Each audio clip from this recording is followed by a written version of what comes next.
Prime Minister Narendra Modi today stated that India's investor-friendly policies are taking the country's food sector to new heights. Inaugurating the second edition of the World Food India 2023 in New Delhi, Modi stressed that India's food diversity is a dividend for global investors. He said food security is one of the key challenges being faced by the world in the 21st century. He highlighted that this is a golden opportunity for startups and companies in the food sector, and India has achieved remarkable growth in every sector of the food processing industry.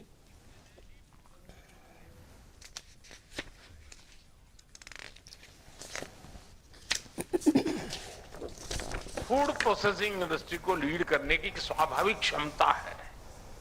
इसके लिए हर स्तर पर महिलाओं को कुटीर उद्योगों और self help groups को प्रमोट किया जा रहा है।